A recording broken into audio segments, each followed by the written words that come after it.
Yes!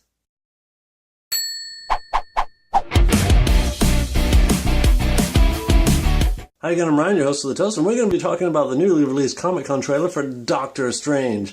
I don't know if you can tell, but I like Doctor Strange. In fact, I suppose you could say he's my favorite character. I freaking love this guy! And really, this is the perfect storm of a movie for me. It's got my favorite character, it's got my favorite actor playing my favorite character, and it's something different for a Marvel movie. It's big, it's colourful, it's magical, it's just fantastic. Now, as trailers go, this is a really good trailer. It doesn't spoil any of the plot, and it gives you enough information about the character if you're not familiar with the character already. It explains his backstory in 3 shots. That's pretty impressive. It also gives you this visual feast that really does give you a flavour of the film. Now, right off the bat, it starts with something that I've picked on before about trailers. The piano. What is it with trailers and piano intros? Like Rogue One, Jurassic World, they all have bing, bing, bing, bing, bing, bing. I don't want to complain about it. I mean, it works fine. It's just that I see it used all the time now. I haven't even made the cape yet and already this outfit's hot. Now, there's not much dialogue in this trailer at all, but what dialogue you do get really does justify its place in the Marvel Universe. Doesn't make any sense. Not everything does. Not everything has to. That small exchange with the Ancient One really does justify all the weirdness that's going to happen in this film, and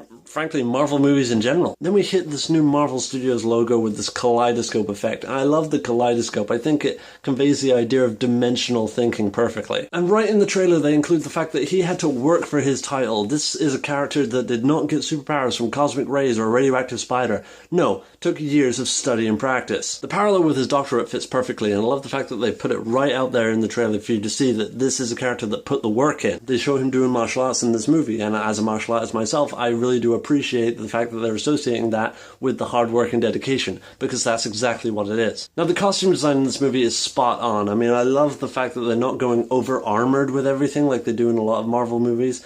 A lot of, like, Under Armour kind of designs. They're going very traditional yet badass. It's great seeing all these traditional monkish robes and bindings tweaked just enough to be wizardy. And we can't talk about Doctor Strange without talking about his cape, the Cape of Levitation, which is in this glass case in the trailer, which makes me think it's something that's going to be achieved by the finale of the movie. Like, he doesn't have this all along. He's going to work for it and earn it just for the final battle. Speaking of Strange's design, I noticed he's wearing the Eye of Agamotto around his neck right from the get-go, so it's more like the cape is his grand achievement. The eye is kind of given to him quite early. So I love the fact that he's got the white streaks in his hair. That's been tried before with Mr. Fantastic in the Fantastic Four movies, which we will never, ever mention again. But yeah, I'm very glad that they didn't just leave that out for the modern era movies. No, they put the effort in to put the grey in the hair. And hey look, there's a shirtless shot of Benedict Cumberbatch for the ladies.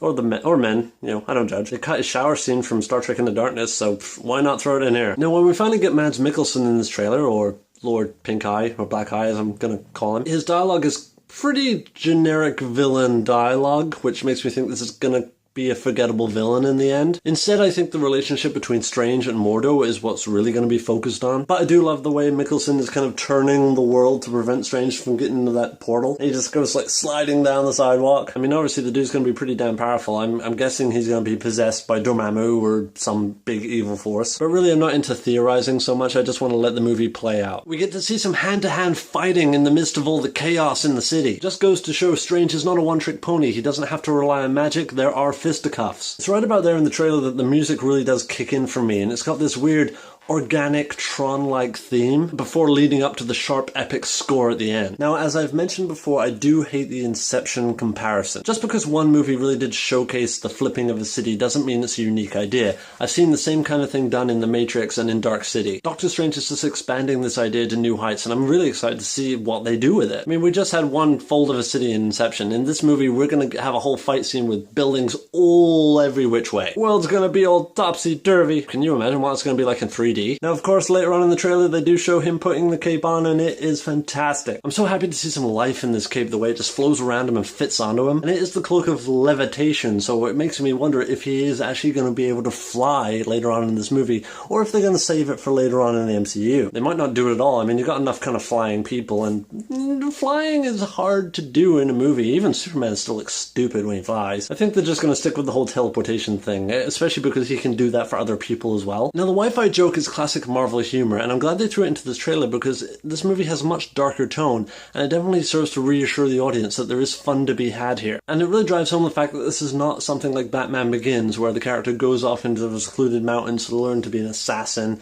No, this is Strange going to study for a long time in a very modern, aware setting that's not closed off from the rest of the world. Hell, it's trying to protect the rest of the world. Now, the last shot of this trailer is my favorite shot of the whole thing. Just Strange defending himself in this bubble of magic, and there's so much power and rumble to it, and it's exactly what I wanted to see. It just goes to show there's not just visual splendor in this movie, there's going to be some hard-hitting excitement as well. As I said in my reaction video, magic is very hard to do in a live-action movie, but in Doctor Strange there is definitely thought put behind it. I mean, all this intricate symbols around his hands, and I love the fact that it's all grinding and sparking when they're using magic, as if it's cutting and forcing its way through reality. You really do get a feel of resistance from this dimension that, no, it doesn't want to be messed with magic, but no, we're gonna force it open. Now, like I said before, Benedict Cumberbatch is one of my favorite actors. This guy is awesome. He is talented. He is a solid bet. The only problem with this movie that I have, or people have had that I've heard of, is his accent. He has to do an American accent, and I think he can pull it off, but there are definitely moments in the trailer where I'm kind of like, is he trying too hard for that American accent? Whatever happens, I'm sure it's going to be fine. Now, unfortunately, Doctor Strange is cursed from the beginning because it's not going to perform as well as other Marvel movies. It's not spotlight properly like Iron Man or the Avengers, and it's not a quirky, funny newcomer like Guardians of the Galaxy. But from what I understand, this movie is going to fit pretty intricately in the MCU. I mean, he's got an Infinity Stone around his neck, for Pete's sake. But I love this character, I love Doctor Strange, I love Benedict Cumberbatch, and the director, Scott Derrickson, I think he's going to be bringing something different and unique to the table regardless. I keep hearing this is the first Marvel horror movie, and I'm down with that. Now, I have to admit, I am incredibly biased because I'm a huge fan of this character and everything surrounding this movie.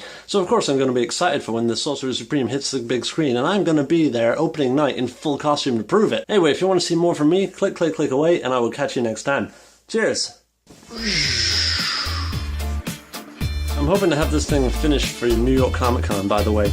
New York Comic Con happens just before the movie opens, so I'm hoping that it's going to be a very Doctor Strange-centric, very Doctor Strange-themed convention. And hell, if Benedict Cumberbatch or Scott Derrickson is going to be there, I'm going to be ecstatic, and yeah, it's going to be heaven. Because I couldn't get San Diego Comic Con tickets this year, like every year, because they're impossible to freaking get. But whatever, I can't complain. I've never been to New York before, and Doctor Strange lives there. That's where his Sanctum Sanctorum is, so maybe I'll go find it.